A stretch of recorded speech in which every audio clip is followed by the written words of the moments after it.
no descansar hasta tirar a la basura la reforma educativa empresarial de Peña Nieto. Pedro Echeverría B. Comuna Internacional. 1.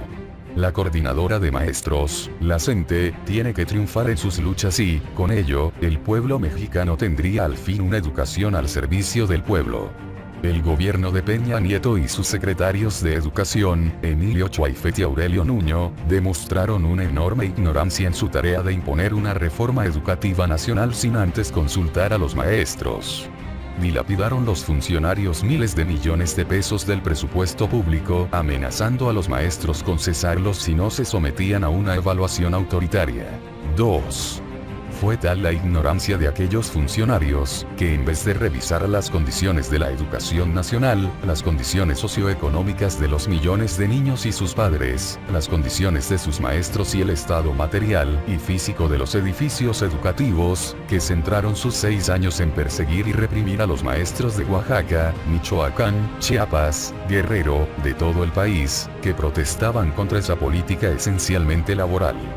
Pasará como el peor sexenio de la historia, a pesar que desde el sexenio de la Madrid la educación ha caminado de muy mal a pésima. 3.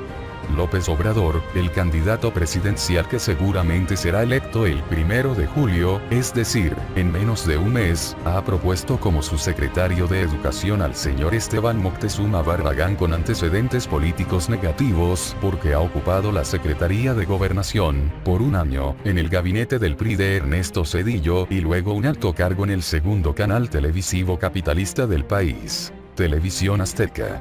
Son 2 cargos muy altos de instituciones enemigas declaradas del pueblo mexicano. Moctezuma fue además senador del PRI. 4. Poseo mucha amistad de varios años con Pablo, el hermano de Esteban Moctezuma. Es el delegado de Azcapotzalco por parte de Morena y entre su activismo ha escrito algunos folletos e impartido algunas charlas que lo ubican dentro del amplio sector de la izquierda.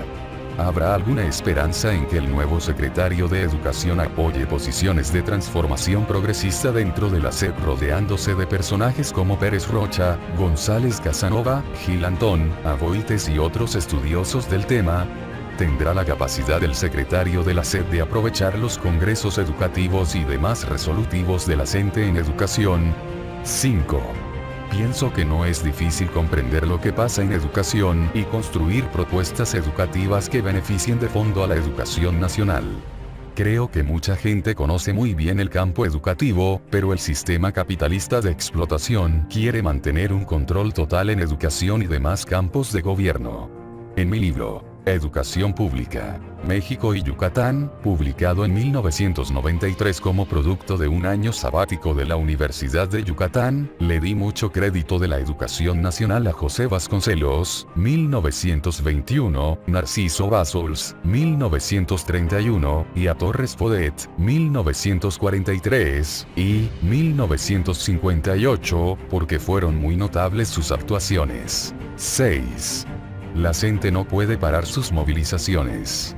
Mientras el gobierno no les solucione sus demandas, sus luchas deben cada día ser más radicales. Las campañas de los medios de información contra los bloqueos de los maestros se han extendido. Supongo que hay que bloquear a estos medios de información. Televisa, Televisión Azteca, Milenio y demás. Tengo la esperanza en que al triunfo electoral de López Obrador le bajen a sus calumnias para que los maestros no les subamos a nuestros bloqueos. No debe olvidarse que toda la campaña calumniosa contra Venezuela, contra Correa en Ecuador, contra Morales en Bolivia, contra todos los regímenes progresistas, se han hecho a través de la televisión. 7. Los maestros de la CENTE seremos los primeros en sentir en carne propia, en nuestra mente, en confrontar ideas, con el gobierno de López Obrador. Desde la noche del 1 de julio ya sabremos las tendencias seguras o el anuncio definitivo del triunfo de López Obrador. Los maestros estaremos listos en las calles para recibir las noticias con alegría, pero también estaremos preparados para cualquier tipo de resistencia. Espero que el nuevo secretario de la SEP comprenda la situación y no dé el mínimo pretexto buscando dividir y frenar las luchas de los maestros. La CENTE ha luchado durante muchas décadas y está decidida a seguir por muchas décadas más. Blog del autor. http://pedroecheverriaf.wordpress.com. Comuna Internacional ha publicado este artículo con el permiso del autor mediante una licencia de Creative Commons, respetando su libertad para publicarlo en otras fuentes.